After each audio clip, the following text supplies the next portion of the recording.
The Wishing Tree by Meika Hashimoto. One frosty winter's night, a boy named Theo gazed out his window. He was searching for twinkling lights or merry carolers, anything to remind him that Christmas was only 3 days away. But below him, it was dark and quiet. There was no sign of Christmas, not even a single holly. Theo looked at his letter to Santa. Thinking, he crumpled up the letter, took out a fresh sheet of paper, and sat down. Instead of a list of toys, Theo wrote down just one wish. Theo signed the letter, climbed into bed, and drifted off to sleep.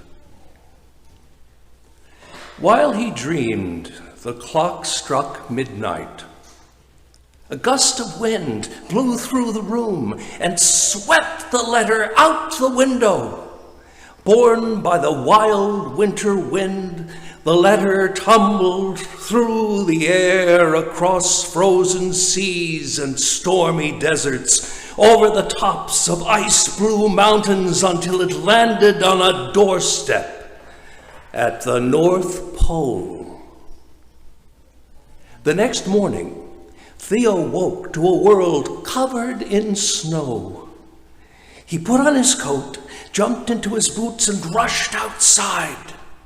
After he found his red wooden sled, Theo set off into the woods, excited to play in the fresh snow. Swoosh!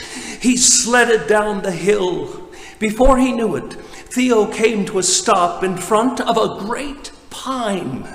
Its branches stretched up into the sky with needles so bright they seemed to glow.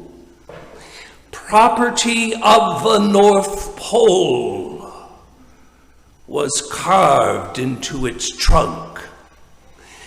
A playful breeze rustled through the tree, and a letter floated down.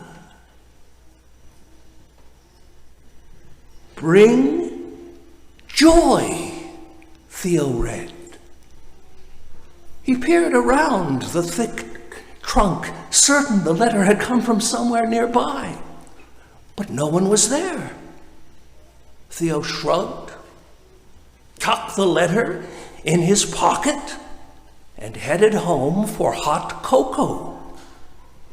At home, he helped his parents and grandma decorate the fireplace, their little Christmas tradition. And then he had an idea. Theo ran and dug up a great big box filled with golden lights and shining ornaments. He loaded it onto his sled. "Be right back, Mom," Theo shouted as he rushed out. As Theo strolled through the neighborhood, he draped Christmas lights from the trees and hung ornaments from all the bushes. Night fell. The streets came to life. For the first time in a long, long while, people slowed down to see how pretty their town could be. The next day, Theo somehow found himself by the great pine again. Miraculously, as with the first, a letter drifted down. "Find harmony," it read. This time, Theo knew just what to do. That evening, he walked to his neighbor's house and knocked. When the door opened, he began to sing, quietly at first.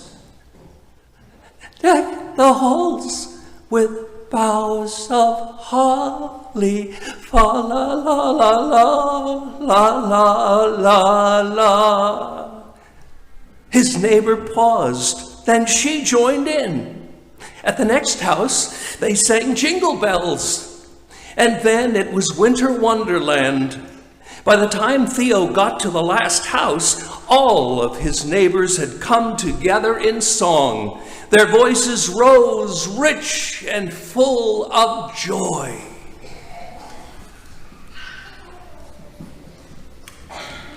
The next morning, it was finally Christmas. His grandma made her famous Christmas breakfast. Theo couldn't wait to open his presents. Just as he was about to peek inside his stocking, his parents told him they had to go to work. They promised to be back in time for dinner. Suddenly, Theo's Christmas light seemed to dim. His grandma knew it wasn't the lights, the singing, or even the gifts that made Christmas special. It was really about spending time with the people you love. She got an idea. Theo had already brightened the town so much, maybe there was a way for the town to thank him. She picked up her phone and invited the townsfolk over for Christmas dinner. The news of the invitation spread quickly.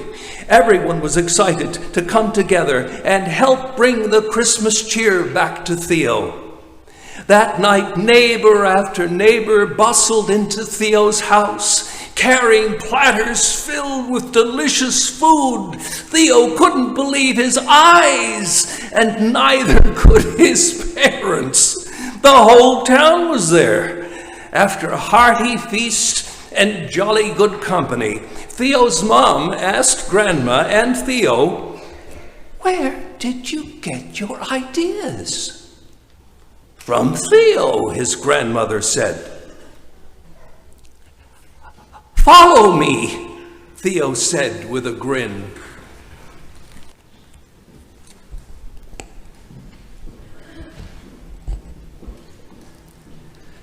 Theo led the town to the great pine. As people gathered round, the glowing tree filled the dark woods with soft, magical light. A small piece of paper drifted down into Theo's hands. "This is the letter I wrote to Santa," he cried. He read it aloud to everyone. "Dear Santa, please show how special Christmas really can be." Thanks to Theo and the wishing tree, his Christmas wish came true. Everyone could see the magic of Christmas everywhere. The townsfolk began to put their own Christmas wishes on the wishing tree. Theo couldn't wait until the next year, when he could continue this new holiday tradition of hanging his Christmas wish on the wishing tree with his family.